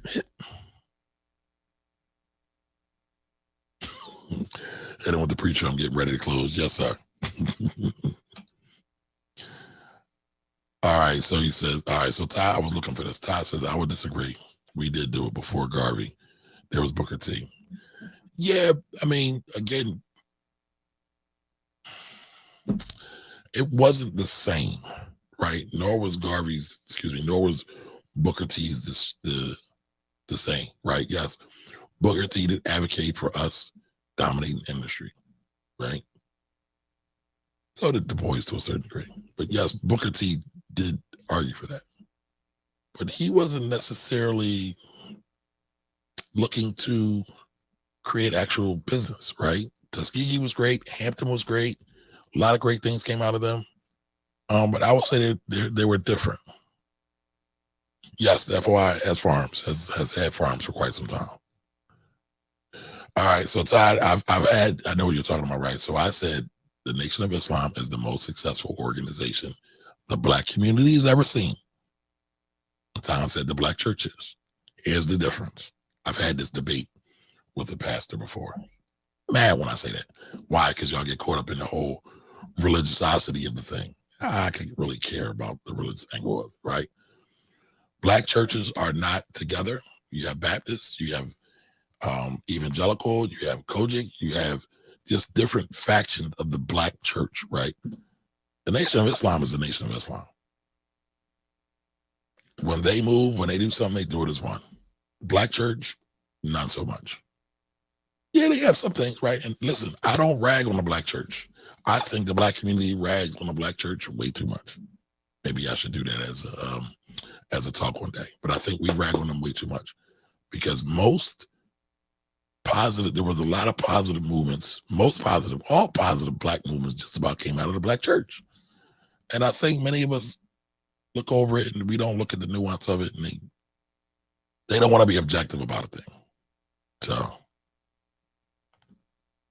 you control the state. Yes, Hasidic Jews were another faction of Jews I couldn't think of earlier. Thank you for that assist. All right, so Todd said this was an unfair comparison when I said, I think I was saying that the Jews took over Palestine. I know it had something to do with the Jewish community. I don't remember as much exactly the point I was trying to make. Not much difference between fear and faith. Both are evidence of things unseen.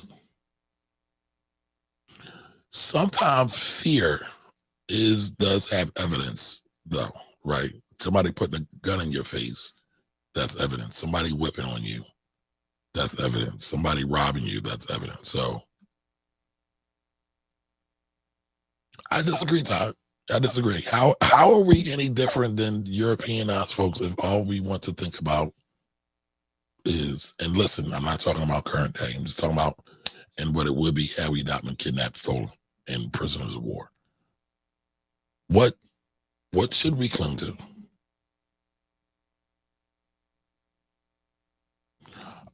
So, okay, I'd rather be world-centered. I got you. I do believe Black folks should be working towards being global citizens, though. So I think we probably agree on that point, right? Because the economy is global now. Money's global. Politics is global.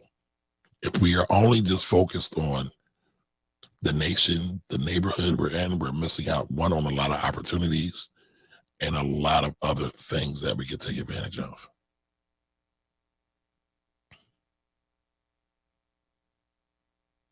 Maddox says, I didn't know you were in well, I'm not technically in the Black Blockchain Association. I was asked to come talk, and I did.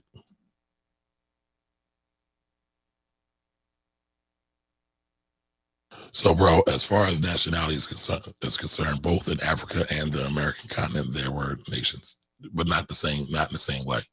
And even nationality, even in the continent now, is a problem. It's totally a problem. So what I'm saying now is not that it's perfect. So we jumping from Navajo Nation in the United States and the Iroquois, the Kingdom and Ghana. Yeah, the boundaries were not the same. They were not the same. You had a lot of intermarriages going on over there. I'm not as sure about indigenous people in the United States. I haven't studied that as much. Nation, city, states. Yes, they were, but I'm saying they're not the same. They're not the same. All right, Thunder's got a question. Okay, Thunder. Well, one, welcome. Hopefully you're still here. You said, why can't it be both like China? What's both? You talking about Black folks practicing capitalism, communism? Well, I said Black folks within capitalism, Black folks can practice collectivism. I don't want to use the word communism because it's more of a governmental type thing, but Black folks can be very kind, charitable, and giving under capitalism. They can do whatever they want. Actually, again, the majority of people who make money are doing it in groups, collectively. They're buying property collectively. What do you think a corporation is? Like, we get caught so much sometimes into these words, and listen, words are important, but the function to me is more important than the word. Sumerians, Babylon, yes. Again, I said they are not, it's not the same. And they were all nation states for the most part.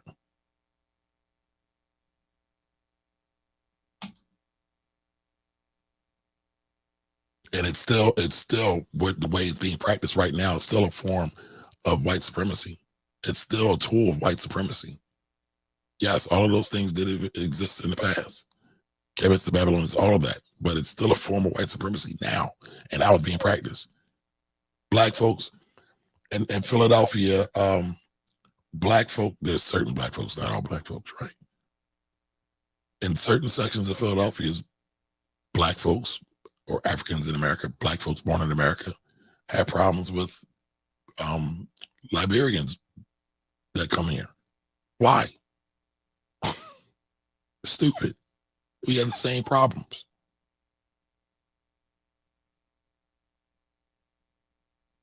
All right, Thunder Q word, and not just saying of both, but some of any of that works for the situation at time. I would agree. So an anti-capitalist business is usually portrayed as a component of the white supremacists. I'm not totally understanding you here, Todd. So an anti-capitalist, business is usually portrayed as a component. Yeah, okay, yes. I agree with that, Todd. I agree. We look at any money-making function as being white supremacist, which is sad. I buy my laundry detergent and trash bags from a black-owned company. Dope. JT Coins coming into with the $1.99 check. Welcome, welcome, welcome, sir. Thank you for that. Appreciate it. Appreciate it. All right, Todd says bingo. Garvey was not the first Garvey. I think we're being semantical now, Todd. Militant, bro, I remember Garvey was running around here and acting like he was about it. But he was here during Tulsa and ain't do nothing but write a letter. He wasn't militant.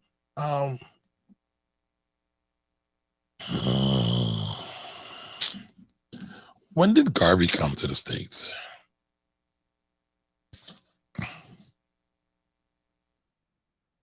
I'm Googling this now, y'all, right? Garvey was only here for a couple of years, I believe, in like 1915-ish. Tulsa was already underway. Right, so I'm not saying militant in the term where he was trying to burn something down.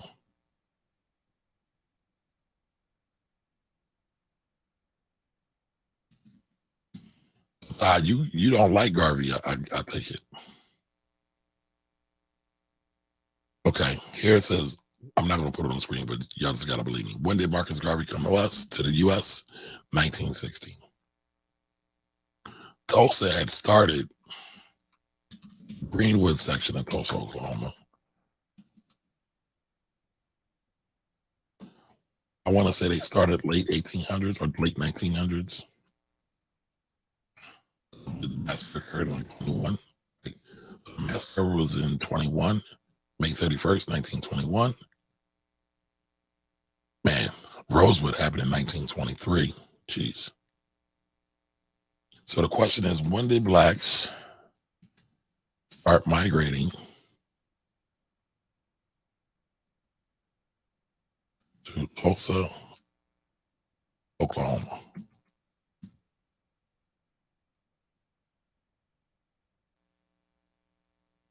So the arrival of African Americans in the Tulsa area coincided with the Indian removal of the 1830s. So that's not really fair, Todd, in my opinion. That's not fair. All right, JT Coin says Booker T definitely influenced Garvey. Yes, he did. It would have been epic if they could have met and worked together. I think, he passed away before Garvey got there, right?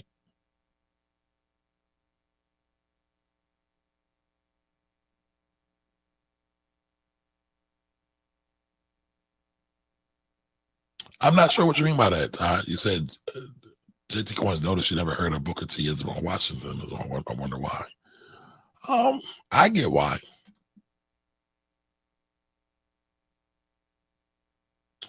Trigger happy, I get that, and most of our folks are definitely operating under a different meaning of capitalism, right? And I'm saying let's get to the source. Let's get to what it really means, right? People owning and controlling their own shit without having a whole bunch of government interference. That's what it is. Because what happens is, in my opinion, people confuse capitalism and imperialism and think it's the same thing, and it's not. It's not.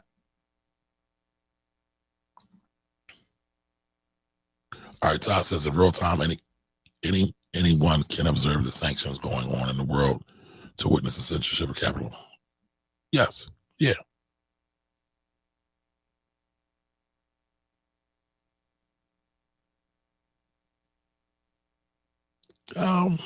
I would disagree with that, but okay. I recently read a book by Dr. Tyron Wright about Booker T. Washington, Booker T. and Africa, the making of a Pan-Africanist. Oh, I need to look that up. Let me write that down because I lose these comments. making of a Pan-Africanist. Tyrene, right? Sounds interesting. Yes, Martin Delaney is, I believe, on record as being the first Pan-Africanist. That is correct.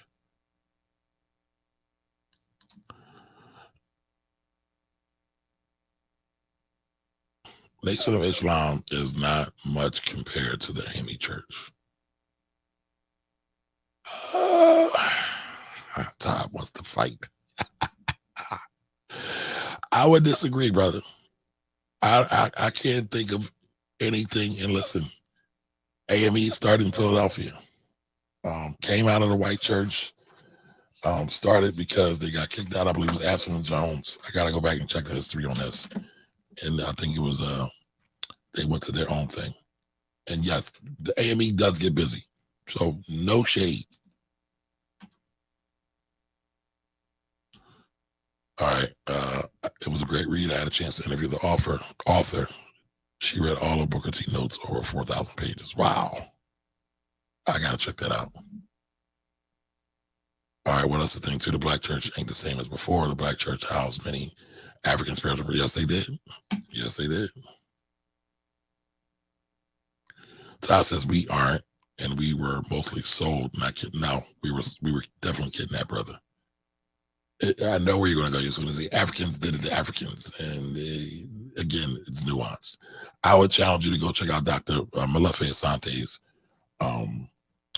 conversation of that, because there were a lot of Jewish people who went to work with the Nazis, but nobody here is saying, in the world, speaking generally, that that Jews sold out. I'm tired, y'all. Nobody here is saying that Jews sold out Jews to Nazis. It just doesn't happen. We got to watch the rhetoric, y'all. Got to watch the rhetoric. No, they were not the same as they are now. Totally different. What do you think a corporation is exactly? Each Forget Virginia was formed by Virginia Joint Stock Corporation. Yeah. 1915. Got you. Google it, please, sir. And Google his letter to Tulsa is too. What am I Googling? I kind of agree with you. I'm just saying that I didn't agree with the, I think it's unfair that you're saying Garvey wasn't really about that life.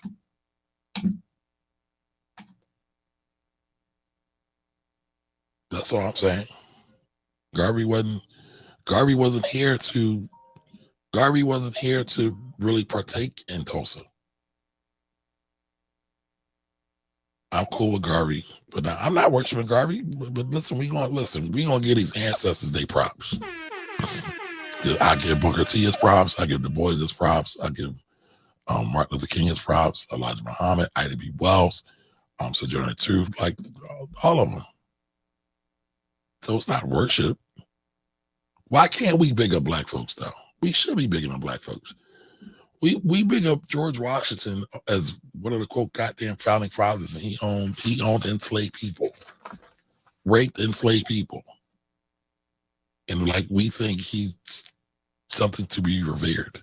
No, government does undergird capitalism. Politics is in everything. That's something else. Black folks have been talking about that a lot. Politics is in everything.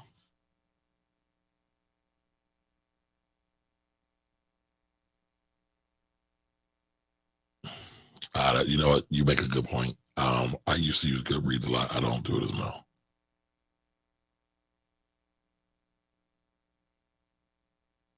Malefe's work.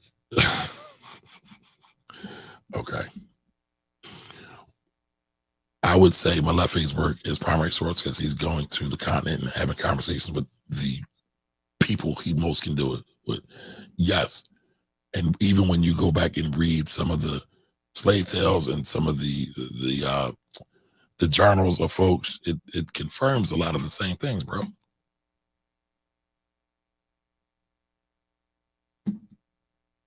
Yeah, I mean, the problem is, and as you should, Shout out to your great-great-grandfather. Nothing wrong with that.